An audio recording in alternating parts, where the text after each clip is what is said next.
నమస్తే, welcome to our channel. నేను ప్రియా కౌశిక్. కేటీఆర్ పై third degree high court కీలక వ్యాఖ్యలు.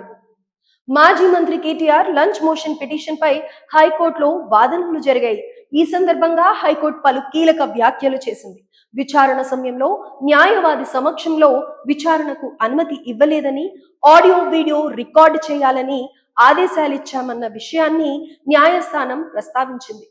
ఫార్ములా ఈ కార్ రేస్ కేసులో విచారణకు న్యాయవాదిని అనుమతించాలంటూ మాజీ మంత్రి కేటీఆర్ వేసిన లంచ్ మోషన్ పిటిషన్ పై తెలంగాణ హైకోర్టులో బుధవారం వాదనలు జరిగాయి.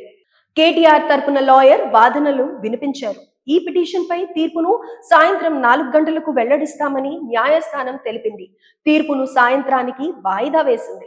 విచారణ సందర్భంగా హైకోర్టు పలు కీలక వ్యాఖ్యలు చేసింది. విచారణ సమయంలో న్యాయవాది సమక్షంలో విచారణకు అనుమతి ఇవ్వలేదని, ఆడియో వీడియో రికార్డు చేయాలని ఆదేశాలు ఇచ్చామన్న విషయాన్ని న్యాయస్థానం ప్రస్తావించింది. ఎంపీ అవినాష్ రెడ్డి సిబిఐ కేసులో తాము ఇచ్చిన ఆర్డర్ కాపీ చదివారా అని హైకోర్టు ప్రశ్నించింది. న్యాయవాదిని అనుమతించిన పలు సుప్రీంకోర్టు తీర్పులను కేటీఆర్ తరపు న్యాయవాది ప్రస్తావించగా, న్యాయవాదిని విచారణ సందర్భంలో అనుమతి ఇవ్వని పలు తీర్పులను ఏఏజీ రజనీకాంత్ రెడ్డి ప్రస్తావించారు. ఏసీబీ విచారణ సమయంలో కనిపించేంత దూరంలో న్యాయవాది కనిపించేలా విచారణ గదులు ఉన్నాయా అని ఏఏజీని హైకోర్టు ప్రశ్నించింది. ఒక రూమ్ లో ఇన్వెస్టిగేషన్, ఇంకో రూమ్ లో అడ్వకేట్ కూర్చుంటే ఏం ప్రాబ్లం?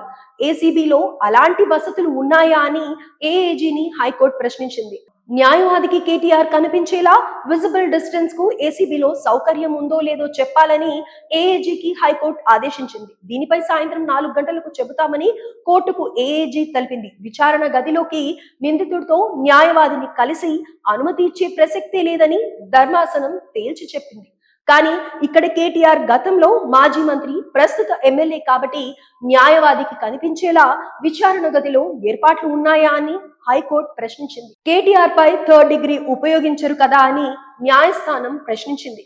కేటీఆర్ పై థర్డ్ డిగ్రీ ఉపయోగించే అవసరం లేనప్పుడు ఇన్వెస్టిగేషన్ రూమ్ లో న్యాయవాది ఉండడం ఎందుకు అని ప్రశ్న వేసింది కోర్టు. ఒక 3 న్యాయవాదుల పేర్లు ఇవ్వాలని కేటీఆర్ న్యాయవాదికి చెప్పిన ధర్మాసనం వారిలో ఒకరిని విజిబుల్ డిస్టెన్స్ వరకు మాత్రమే అనుమతిస్తామని స్పష్టం చేసింది.